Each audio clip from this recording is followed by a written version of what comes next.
So I've always liked when other YouTubers, do a quick bookshelf tour. My bookshelf kind of grew based on the inspiration of seeing other people's. I think what I have at no other bookshelf. Welcome back to the Muscle Code YouTube channel and season 2 of In the Library. I just like having fun with the seasons. Seasons consist of 2 top 5 lists where we go back and forth. There's usually two books in the videos, and then the number 1 in each list gets its own video, and then also a couple standalones sprinkled into the season. This top 5 list I've been waiting to do for years. The first top 5 list, season 2, will be top 5 fantasy series that I have read, in my opinion. There was a couple years where I only read fantasy series, so I think I have a solid list here, and I'll just jump right into it. And it's interesting, both authors, number 5 and number 4, both authors, I don't even feel these are their best series, and you'll find out why. So number 5 I give to the Mistborn trilogy, The Final Empire. The Final Empire is the technical name. Mistborn is the name of book 1, but most people know it by the Mistborn series. Brandon Sanderson. I remember I was in Barnes and Noble once, and this lady was in there with her daughter, who was around 15, and she was asking. I was with my wife. She was asking me for a recommendation, and we went with Mistborn. It's a recommendable book. I think the length, 3 books, the length is perfect. You can finish it in around 3 weeks to a month. And the reason it gets the top spot, regardless of the fact that it has a great ending, regardless of the fact that it has a unique main character in Vin, regardless of the fact that, like I mentioned before, it's really well paced for a trilogy, I give it the number 5 spot because, in my opinion, it really started the hard magic systems in the fantasy genre, which has basically taken over. So a hard magic system is when the magic makes sense, when there's some reason behind it. And Brandon Sanderson has taken the hard magic system to another level. Everything makes sense, from the magic system on the ground, to the magic system of the planet, to the magic system of the different parts of the galaxy. And his whole universe is called the Cosmere, and everything works together. And I could compare it to, I think most people, it's not a spoiler, but in the Song of Ice and Fire, when you find out that who Jon's mother really was, it takes your fandom to a whole new level.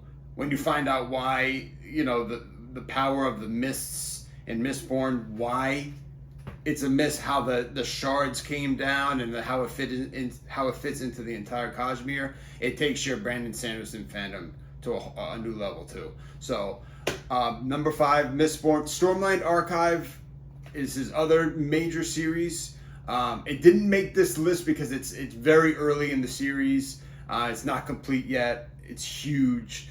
But this just felt like a better completed work. There is the Wax and Wayne series that came after this. It's kind of like, several hundred years in the future. There's 3 books there, and then another book just came out. I haven't read those yet, but they're on my list. So number 5, top 5 fantasy series, in my opinion, Mistborn.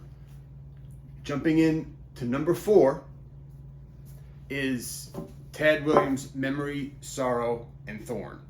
And just how Brandon Sanderson, I think Stormlight Archive is eventually going to be a stronger work. I think Otherland, Tad Williams' sci-fi series, is his best work, but this is still number 4 on my list of top 5 fantasy series. Not only because it could be considered literature, not only because it's amazingly written, not only because it has an epic conclusion, but it's number 4 to me because it's a direct influence to A Game of Thrones and A Song of Ice and Fire.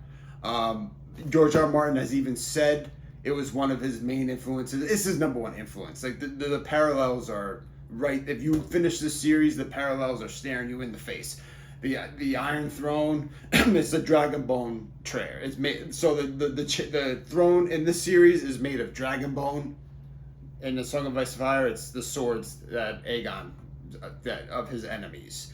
There's even a guy who wears a hound mask in this, and then the White Walkers and the Children of the Forest have direct comparables in this story. So, I mean, it's a very professional. It's like I said, it could be considered literature. It's, Ted Williams is just smart. He's just really smart. It's not. I mean, it couldn't be any more different than like a Brandon Sanderson book. Even though it could be as long as his, it couldn't be any more different.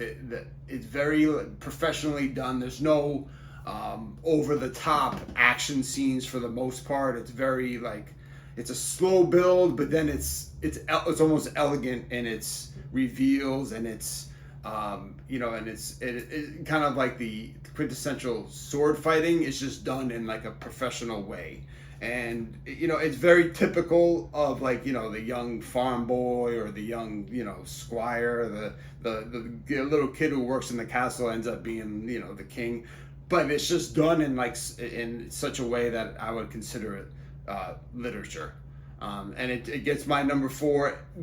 I mean, the last book in the series. This is the last book in the series. It's just huge. It's actually on the list of top 50 longest books of all time. And Ted Williams, his books are just long. I mean, Brandon Sanderson has some long books too, but he sprinkles in the Mistborn series every once in a while where it's a little bit more digestible. Ted Williams is just long. If his books were somewhere around like the 120,000 word mark, he might be my favorite writer. But I just can't read them all the time. I read like one book of his a year because they're so big and so draining. But this ended in an epic fashion, and I'm hoping they, maybe because they came out with a Wheel of Time series, they should look into Memory, Sorrow, and Thorn. I think it would be perfect for Amazon, or it's a direct influence to a Game of Thrones. Number 4 on my list, Memory, Sorrow, and Thorn. I just showed this one too, Green Angel Tower. It's actually the 3rd book in the series, but they split it up into 2 for the mass market paperback.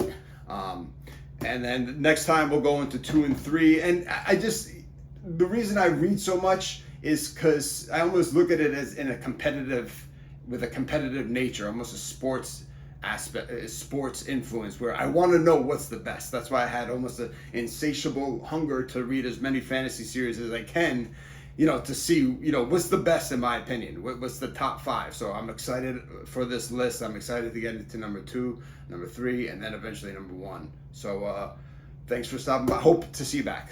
So I've always liked when other YouTubers, do a quick bookshelf tour.